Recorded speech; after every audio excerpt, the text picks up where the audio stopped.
Rain hit the glass walls of the big house in Lagos like tiny stones. Inside, Chioma stood by the dining table. A small birthday cake sat in front of her, its 3 candles glowing softly in the empty room. She had waited all evening. No one came. The house was too quiet except for the sound of rain. She looked at the clock again. Almost 10 p.m. Her smile faded slowly. The front door opened. David walked in, wearing a half-buttoned shirt and holding his phone.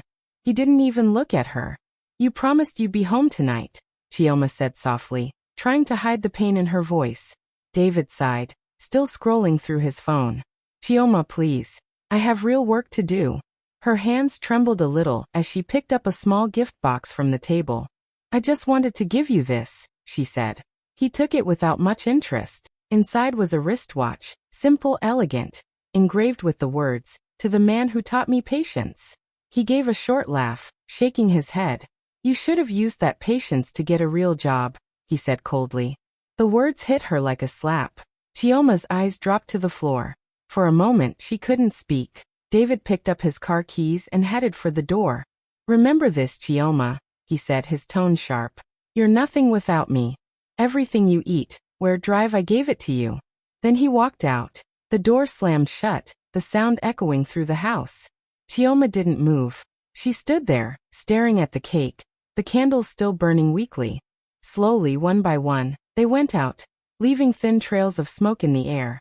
The room was dark again, except for the reflection of rain on the glass. She sank into a chair, her eyes full of tears she refused to let fall. Her birthday ended like it never began. No laughter, no love, just silence and the taste of humiliation. Outside, the rain kept falling, as if the sky itself was crying with her. Chioma was once a rising interior designer before she married David, a struggling businessman with big dreams but little money. Back then, she believed in him completely. She saw his potential and wanted to help him succeed. When David couldn't afford to start his company, Chioma used her savings. She stayed up many nights helping him prepare business proposals, creating designs, and polishing presentations. She even met clients with him, giving ideas that later became the foundation of his success. When his first big contract finally came, David was overjoyed. He hugged her and said, "We did it, Chioma." She smiled, proud and full of love. But as the months passed and his company grew, the word, "we," slowly disappeared. David started saying, "I did it." At business events, he introduced Chioma not as his partner, but just as my wife. When people asked about the company's success, he took all the credit. He built his image as a self-made man, while Chioma quietly faded into the background. She didn't complain. She told herself love meant sacrifice. She stopped taking design jobs to manage their home, to support him fully. She thought there would be time later, time to return to her dreams. But later never came. Now years had passed. Chioma's world had grown smaller and quieter. The house was beautiful, marble floors, gold accents, expensive furniture. But it felt empty. Her friends had drifted away because David didn't like her going out much. He said it made him look weak if his wife had too much time on her hands. He controlled everything, the bank account, the car, even what she wore to events. He would frown if she wore bright colors. "Simple," he always said. "Be simple. I'm the one people should notice." At first, she obeyed to keep the peace. But lately, she began to feel trapped, like she was disappearing little by little. One afternoon, Mama Ifioma, her mother, came to visit. She looked around the house and saw the sadness in Chioma's eyes. "My daughter," she said softly, "your father's spirit won't rest seeing you this small. You used to shine brighter than this." Chioma forced a smile. "I'm fine, Mama. I just need time." But after her mother left, she sat alone in the study, pulling out an old sketchbook. Inside were her drawings, furniture layouts, wall patterns, color ideas. The pages were old, but her eyes lit up as she flipped through them. She picked up a pencil and began to draw again, slowly remembering who she used to be. It felt peaceful, like breathing after being underwater too long. That night, she stayed up late, the lamp glowing softly beside her. David had gone out for a business meeting. She didn't ask questions anymore. As she packed away her sketchbook, she heard the sound of his car pulling up. She quickly turned off the light and lay down, pretending to sleep. The door opened. His voice was low and cheerful, too cheerful. Don't worry, Tari, he said into his phone, laughing quietly. Once this deal closes, she's gone for good. Chioma froze. Her heart started pounding. She wasn't sure if she heard correctly. Yeah, David continued. It'll be easy. She won't even fight it. Trust me.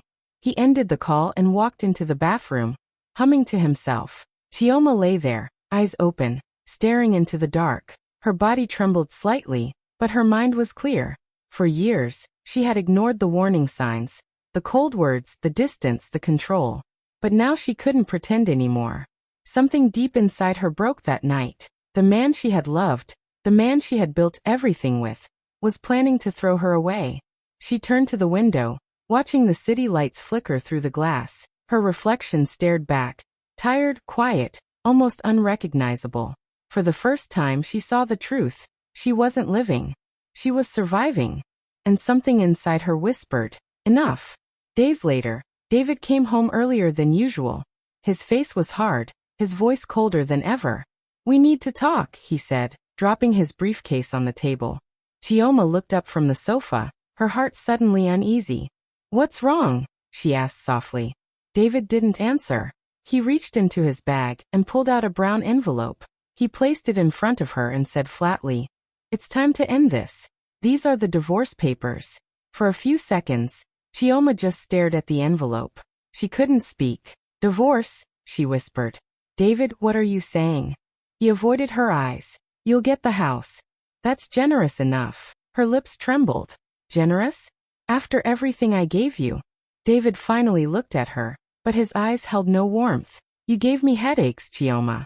I built this life myself. Those words cut deeper than any knife. All the years she had stood by him, all the sacrifices she made, erased in one sentence. David, please, she said, tears rising. Don't do this. We can fix things. But he had already picked up his car keys. I'm done fixing, he said coldly. Sign the papers when you're ready. He walked out, the door slamming behind him. The silence that followed felt heavy and endless. Chioma sank to the floor, the papers trembling in her hands. Her chest hurt so much she could barely breathe. She picked up the small wristwatch she had once given him, the one that said, "To the man who taught me patience." She pressed it to her heart and began to cry, deep, painful sobs that echoed through the empty house. Hours passed. The candles on the shelf burned low. Chioma didn't move. She just sat there, staring into the dark, her whole world falling apart. By morning, her eyes were swollen, her body weak. She hadn't slept. She sat at the dining table, staring blankly at the divorce papers. Then she heard a knock on the door. It was Mama Ifioma. Chioma, her mother called. My spirit told me to come. Chioma didn't speak. She just handed her the envelope silently. Mama Ifioma opened it, read the words, and her face grew still. My daughter, she said quietly, looking into Chioma's tired eyes. He can take his name, but not your worth. Chioma shook her head. Mama, I don't even know who I am anymore. Her mother walked over and took her hand. You are still my Chioma. The same woman who built, who dreamed, who created. You are not finished. For a long moment, they sat together in silence. Then Mama Ifioma spoke again. Do you remember Barrister Okoye? The lawyer who helped David when he first started his business. Chioma nodded slowly. Call him, her mother said firmly. Tell him everything. If David can rewrite the story, then you can remind the world of the truth. Chioma hesitated. Mama, what good will it do? Mama Ifioma squeezed her hand. The truth always finds a way. Let it be your beginning, not your end. Later that afternoon, Chioma gathered the courage to make the call. Her voice shook as she spoke to Barrister Okoye, telling him about the divorce, about how she had worked with David in the early days, about the designs, the business plans, and the ideas she had created that made his company what it was. The lawyer listened quietly, his tone calm but serious. Chioma, he said at last, I remember those days. I remember your notes, your sketches, your ideas. I'll look into this. As she ended the call, something inside her shifted. For the first time in years, she felt a small spark of strength, faint, but real. She looked at her reflection in the mirror. Her eyes were tired, but there was something new in them, a quiet determination.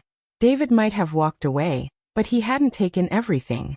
That single phone call marked the beginning of a different story, one that would change everything. Barrister Okoye hesitated at first when Chioma told him everything. He had known David for years, and the story sounded unbelievable. But when Chioma opened her old box and pulled out her notebooks, his expression slowly changed. Inside the notebooks were sketches, business plans, and marketing ideas, all written in Chioma's handwriting. Each page showed the early designs of David's company logo, color palettes, and taglines. She even had notes from the first client meetings, showing her ideas for how David should present himself and win contracts. Barrister Okoye flipped through the pages silently. The longer he read, the more serious he became. Finally, he looked up and said firmly, "You were the co-founder, Chioma. Whether he admits it or not." Chioma blinked, hardly believing it. "But my name isn't on any document," she said softly. "Then we'll find out why," the lawyer replied. "Sometimes the truth is hidden, but not erased." From that day, Barrister Okoye began to dig quietly. He requested old company registration papers, checked David's early bank records, and contacted some of the first clients. Slowly, a pattern began to appear. Chioma's ideas, her designs, and even her signature on early drafts of documents that David had later replaced with new versions. While all this was happening, David was busy living his new life. He and Tari, the woman from the phone call, began appearing together in public. They attended business dinners, smiling for cameras, acting like a perfect couple. On social media, pictures of them filled the internet. "Power couple," the headlines said. Chioma saw the photos and felt a sharp pain in her chest, but she stayed silent. Her old friends began to whisper behind her back. Neighbors would stare when she walked by. Some even said she must have done something wrong for David to leave her. But instead of hiding, Chioma started working again. She set up a small table by the window and opened her laptop. She began taking online design projects, small jobs at first. Logo designs, interior layout consultations, and digital mock-ups. She worked late into the night, sometimes until dawn. Her mother worried, but Chioma told her, "Mama, I need to rebuild, even if it's one step at a time." As the weeks passed, she started getting good reviews from clients. One project led to another.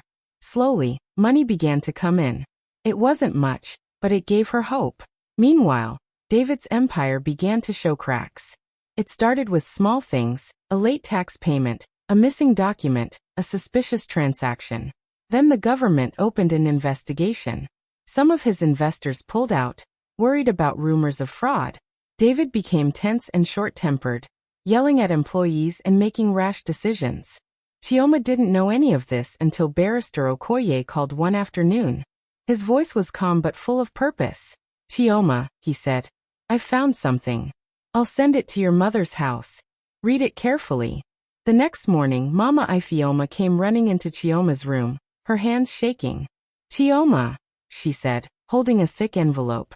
It came from the lawyer. Chioma opened it slowly. Inside was a neatly folded legal document, stamped and signed. Attached was a short typed note from Barrister Okoye that read, "What was hidden must now be restored." Her heart started to beat faster. She looked down at the document's title, Notice of Ownership and Asset Division, Daniels Creative Limited. She frowned. "Mama, what does this mean?" Mama Ifioma took the paper and adjusted her glasses. Her eyes widened, and she clutched her chest. "Chioma, your name. Look here. Your name is written as 50% shareholder. From the very first registration." Chioma snatched the document, reading it again and again. It was true.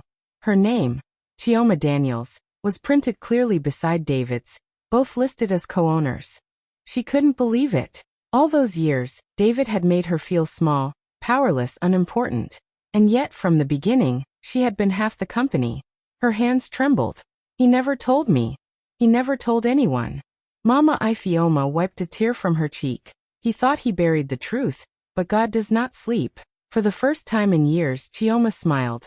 Not out of joy, but from strength. The truth was finally on her side. That night, she sat at her desk, staring at the papers under the soft glow of a lamp. The rain outside tapped gently against the window, just like the night David humiliated her. But this time she felt no pain, only power. She whispered to herself, "He said I was nothing without him. But it turns out he was nothing without me. As the clock ticked past midnight, she closed the document carefully and placed it beside her laptop. Her eyes were steady now, her voice calm, her spirit unbroken. David's empire might have been built on lies, but soon, the truth would bring it all down. A week later, David stood proudly at the front of a large hotel ballroom in Lagos. Cameras flashed from every corner. Reporters shouted his name. Banners behind him read, Daniels Creative Limited, expanding beyond Africa. He wore his best suit, smiling confidently as investors and business partners filled the room. Tari sat in the front row, glowing beside him. Everything seemed perfect. David adjusted his microphone and began to speak. Today marks a new chapter for Daniels Creative. Our company has grown beyond imagination, and he didn't finish the sentence. The room's doors opened suddenly. Everyone turned. A man in a dark suit entered, holding a white envelope. He walked straight up to the stage. David frowned. Excuse me, this is a private. The man interrupted politely, his voice firm. Mr. David Daniels, you have been officially served. He placed the envelope on the podium. This is a court summons regarding ownership rights. The room fell silent. Cameras zoomed in immediately. David looked confused, then angry. What kind of joke is this? The man spoke clearly, loud enough for the microphones to pick up every word. Your partner and co-founder has filed for rightful ownership under Nigerian business law. The crowd gasped. Reporters started whispering and recording. David's smile disappeared. Partner? What nonsense, he shouted. At that moment, another figure entered through the back door. Barrister Okoye. He walked calmly toward the stage, followed closely by Chioma. The audience erupted in murmurs. Flashlights blinked everywhere. David's face went pale when he saw her. Chioma, he said in disbelief. What are you doing here? Barrister Okoye stood beside her. We're here for the truth, he said firmly. Chioma looked straight at David, her voice calm but strong. Everything you built with me. And everything you hid, the world will now see. For a long moment, no one spoke. Then chaos began. Reporters started shouting questions. Cameras clicked nonstop. Investors looked at one another, confused and shocked. David tried to speak, but his voice cracked. This is a lie. She has no proof. Barrister Okoye handed a stack of documents to the press table. Proof enough, he said. These are the original company registration papers. Mrs. Chioma Daniels was listed as a 50% shareholder from day one. The investors stood up, murmuring angrily. One of them turned to David. You lied to us? Tari quietly stood from her seat and slipped out of the hall, avoiding the cameras. David saw her leaving, panic rising in his eyes. Reporters swarmed closer, asking, Mr. Daniels, did you hide your wife's ownership? Was the company built on fraud? Did you forge signatures? David tried to shout over them. I can explain. She doesn't deserve. But no one listened anymore. The crowd had already turned. Chioma stood quietly beside Barrister Okoye, watching without a smile, without anger. She didn't need to speak further. The truth spoke for her. Within hours, the news spread everywhere. Television stations replayed the video again and again. David's shocked face, the lawyer's announcement, Chioma's calm words. CEO exposed for hiding wife's ownership rights. Daniels Creative under investigation. Chioma Daniels, the silent partner who built it all. Sponsors began withdrawing.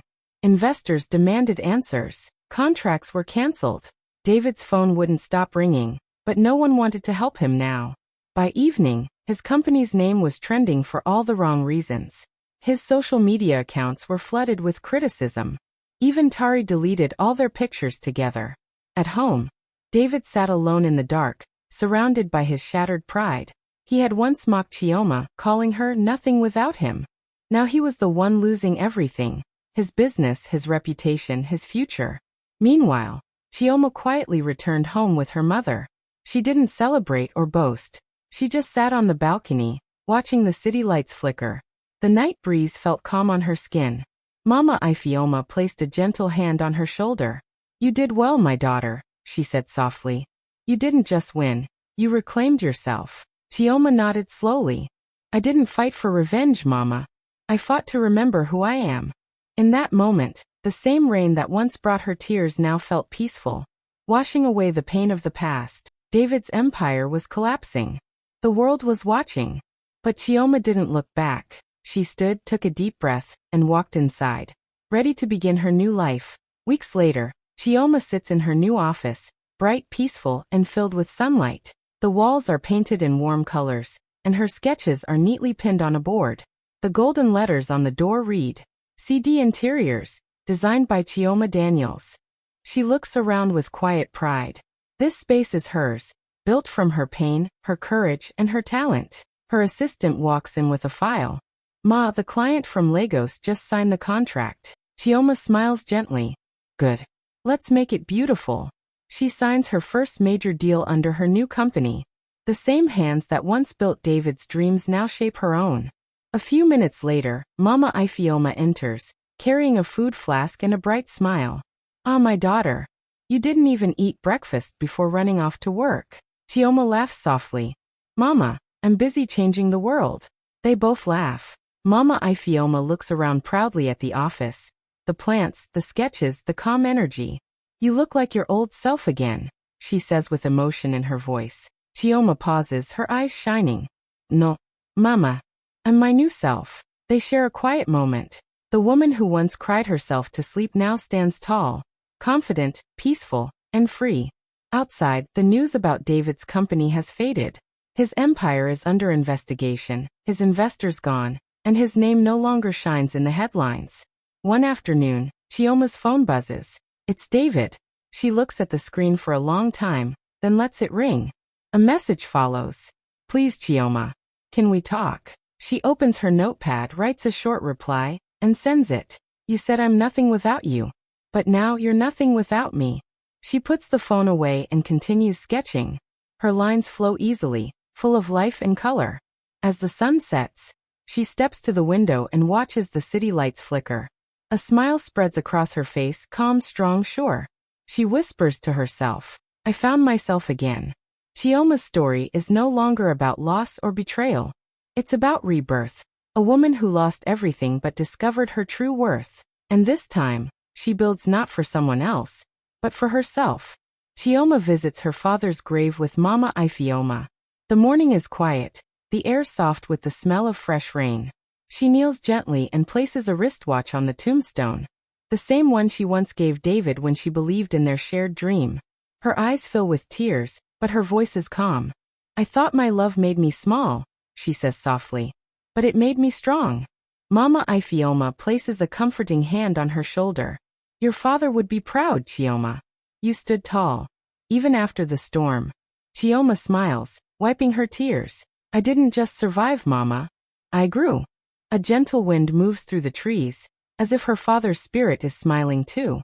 Chioma stands, dusts her hands, and walks toward the car parked under the bright sun. Her company logo CD Interiors shining boldly on the side. She opens the door, takes one last look at the grave, and whispers, Thank you, Papa, for teaching me to start again.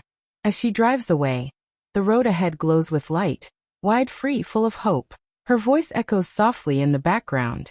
They say love makes you blind. Maybe that's true, but healing makes you see. Rusties. Yellowheart, thank you so much for watching till the end. If Chioma's story touched your heart, please don't forget to like, comment, and subscribe for more powerful emotional stories. See you in the next one. Bye. Waving hand.